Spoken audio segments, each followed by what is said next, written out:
రతనాల మేడలోన నిన్నొక రాణిగా చూడాలని, నీ అడుగులు కందకుండా నారి చేతులుంచాలని.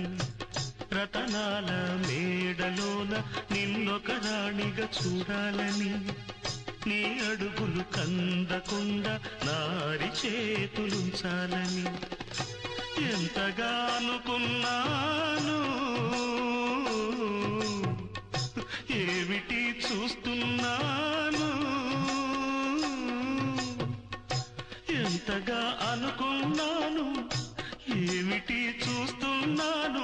పన్నీటి బతుకులోన కన్నీటి మంటలేన రాణి రాణమ్మ, ఆనాటి నవ్వులు ఏవమ్మ. నీ వేడుక చూడాలని, నీ ముంగిట ఆడాలని.